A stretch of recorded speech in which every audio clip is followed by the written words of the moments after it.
Tara Brown and the Swinging London Colour Revolution by Vic Jenham, Chapter 9, Part 2. In October 1965, London took a new swing.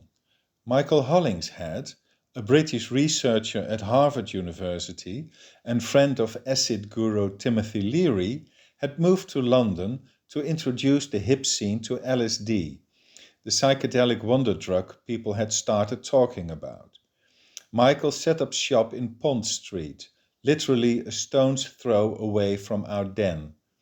At a party, I had seen a bloke I vaguely knew acting completely out of his world and apparently happy with himself, so I asked him what he was on. He told me what it was and where to get it. Soon, I was at Michael's door with Martin, a friend of mine. The ongoing battle between Nicky and my mother, who was less being mummy darling by the day, had been nagging at my happiness for too long already.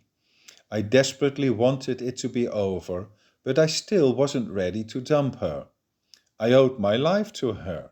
She had never held me back when I wanted to find my own path without interference. Tara, the Irish lad who was totally free, sans éducation. A predator of knowledge, taking freely where I found it. She had tried to lock me up a few times, but in the end it had just been 18 months. I'd forgiven her quickly. The boarding had been down to fate, as she had been living under outside pressure too, from people who were loudly wondering when that little stooge was finally being sent away for a reckoning, as all decent boys had been. Yet the madness of her rejecting Nicky, when it was clear we could be happy together, was getting at my nerves. I had basically had enough of being in shooting range and sought to approach the matter from a different angle. My marriage had suffered enough. I wanted peace to break out. So I took LSD. It was rather enjoyable. Michael advised us to have it at his place, in case either of us had a bad trip. Feeling we were guinea pigs for our gang, we consented and settled down comfortably in bright purple armchairs. After 10 minutes, collars began lighting up and losing shape, and then all kinds of figures approached me. They wanted to know if I was joining them to the show. What show? I wanted to ask, but I couldn't. Asking questions seemed to ripple the magic, so I kept mute and let those figures do the talking. They all got highly talkative, and I found it difficult to focus on any one story at a time. Words became notes in a song, relieved of meaning, but maintaining their rhythm and melody. Some of the figures came closer now. There were 2 women, well in their 50s and extremely beautiful, who put themselves either side of me, causing my head to warm up. I noticed how they were only heads now, these women, and so were the rest of the crowd. My own limbs seemed to be losing their essence and then dissolved in the mood. The women laughed and warmed my head even more.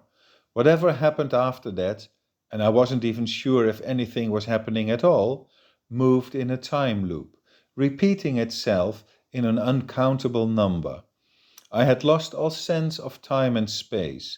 My mind was just wherever it was, and everything seemed to be just fine. Everything was perfect, really. Inevitably, at some point I grew tired. I'd had a few drinks, and they were biting back now. I started speaking, beautiful words without meaning, mixing in French, Italian, and Irish with ease. The women laughed, and other heads came closer. They were all laughing. I kept talking till I felt they were laughing at me, not with me. The idea struck the mast from under the circus tent. Suddenly, the faces retreated, their laughter gone. The 2 women wouldn't leave me yet, but kept their distance. The beautiful surroundings lost some of their lure and turned out to be just curtains hanging from the ceiling, and when some curtains crumbled and slid down, a concrete wall was visible. We now seemed to be in a high-rise basement, and the perfect atmosphere had turned into a dreary London evening. I laughed at the fact that this wasn't what was officially going on either. Both the weather and the place where I was were better than this. Apparently, another part of my brain was invited to have an experience. With a sense of diminishing returns, I clung to what was left at the high, and then I clung to the last curtain until it slid. I looked at Martin, who was having a cup of tea. Sorry for leaving you to yourself, pal, but it was all quite exciting. The same here, laughed Martin. We started exchanging experiences and found out they were remarkably similar. I know, Michael mixed in. Many people believe a trip is like a lucid dream, where you are just rehashing old experiences in a new format. But others say the fact that different people can have the same experience, especially when they are tripping together, indicates a possible connection with higher realms, which are usually invisible. Still very much under the influence, we thought that a terribly exciting idea and hit the club scene with our newfound insights. Next day, I felt a great satisfaction steering my body and mind. Need nor disappointment could bother me. Not in the mood to go to work, I wandered the streets of Kensington and had direct soulful contact with almost everyone I passed on the street. I was totally at ease with the world.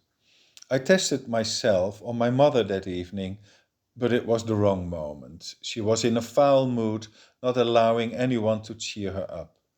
I tried for a while to mellow her, but she resisted and I gave up. Some other day, perhaps. From the first moments onwards, I was hooked on acid. It was a fantastically exciting experience, which clearly not everybody could be having all the time, considering the implications of being unable to function in any sociable form for at least the good half of a day. And this added to its lure. In the middle of the great transformation everybody were working so hard on, I was after all the boy who got it for free. I kept myself busy and in no way felt sorry for my situation. How could I? Yet it was true that the money was a great insurance. My life was a succession of hobbies I could afford to walk away from at an instant. Fatherhood had changed this dynamic somewhat, but it was true I did little more than enjoying the company of the boys whenever it suited me. It was that easy to stay high for as long as I wanted. On the second occasion, on a Thursday, I felt bolstered enough to hit the clubs while under the influence, and from then on, I kept taking those little squares whenever I felt I needed some more to keep floating through space and time, still accompanied by those heads in stunning surroundings. That Mummy Darling couldn't stand Nicky, and that Nicky by now actively hated her mother-in-law, I completely forgot when I was dropping acid. I had in fact almost forgotten who my wife was. Back from one of his many visits to the States that year, Brian came by with Anita, carrying a record he had bought over there which he thought I might like. It was Do You Believe in Magic by the Lovin' Spoonful, and I immediately fell in love with both the song and the band. Magic was upbeat and cheerful and wanting people to embrace the new tide. And the guitar was decent.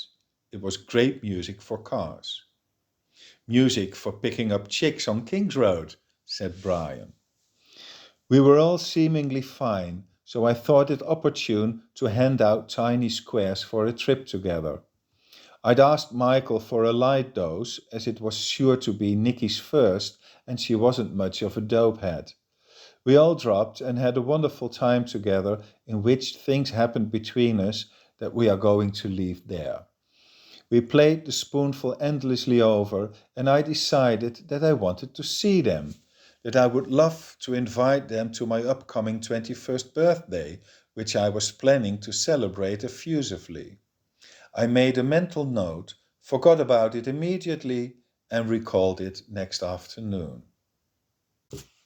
About a week later, I had a bad trip. I'd been taking acid quite a lot, as it fell well on me. I loved the company of my floating friends and had come to rely on the story to develop itself, to simply pick up where we'd left it.